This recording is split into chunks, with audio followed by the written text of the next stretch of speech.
harus diakui sejak zaman Kartini sampai dengan sekarang, itu kan terjadi perubahan wanita yang luar biasa Pak Ustadz. Yang tadinya wanita memang sebelum zaman Kartini ya Pak Ustadz ya, kebanyakan ada di rumah. Tapi kan sekarang Pak Ustadz bisa lihat kebanyakan, ya makin lama kan kita bisa melihat tren ya Pak Ustadz ya. Makin lama kan kita melihat tren-tren wanita bekerja. Ya, saya belum selesai dok. Jadi kalau selanjutnya nih, saya tadi mau closing dengan itu. Kalau ada yang bertanya apakah perempuan dalam Islam boleh bekerja? Boleh. Bukan tidak boleh. Boleh. Cuman jangan sampai dia meninggalkan tugas utamanya dok. Bayangkan kalau si laki-laki kerja, perempuan bekerja. Kemudian mereka punya anak di rumah. Ini yang urus anak siapa? Pembantu rumah tangga. Kemudian mereka berharap ini menjadi juara di sekolah, menjadi tokoh masyarakat. Yang didik adalah seorang pembantu? Maaf. Kan nggak mungkin. Harus ada salah satu ini. Saya pernah mengadakan beberapa survei di lapangan dok. Beberapa wanita karir. Saya pernah tanya langsung. Dan itu bukan 1-2 orang dok. Kalau dikasih pilihan bu, setelah punya perusahaan sekian banyak, namanya harum gitu kan.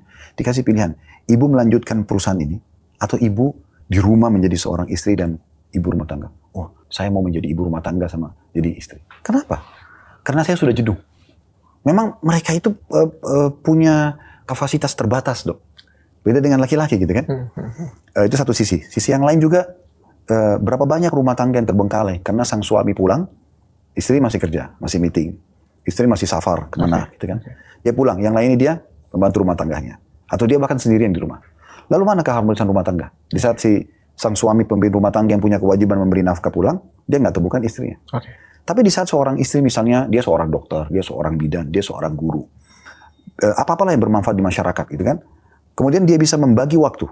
Di saat misalnya suaminya kerja nih, dari jam 8 pagi sampai jam 6 sore. Di antara jeda waktu itu, anak-anak juga pada sekolah misalnya. Dia mengisi waktu, jualan online, dia mungkin punya klinik, mungkin live TikTok juga kayak saya.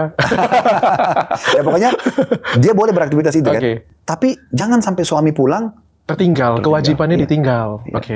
Tapi kalau misalnya Pak Ustadz, suami istri, istrinya bekerja, tapi suaminya nggak ada masalah, ya kan dalam rumah tangga mungkin anaknya diasuh oleh babysitter, neni-neni ya, tapi kesepakatan sama-sama nggak ada masalah, itu nggak ada masalah Pak Ustadz? Nggak ada masalah. Itu nggak ada masalah Pak Ustadz. Cuma pasti saya sangat yakin ya, apa yang diharapkan dari anak tidak akan maksimal.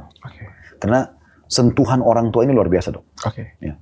Saya juga diamanakan anak gitu sama Allah, beberapa anak gitu. Jadi saya melihat kalau anak saya lagi gelisah tidur misalnya, di saat saya atau ibunya yang menggendongnya, itu sangat beda. Baru sentuhan yang pertama saja, dia seperti merasa ini orang tua saya itu bisa dengan cepat tenang dibandingkan kalau kita titipkan sama babysitternya, dia masih gelisah anak itu. Contoh saja.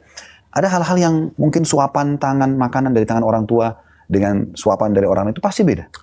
Akan beda dok ya. Nah ini yang kadang-kadang luput dari banyak orang tua. Karena mereka mengejar karir dunia, mereka lupa. Sebenarnya ada manusia yang diamanahkan oleh Allah ini yang harusnya mereka berikan waktu untuk itu.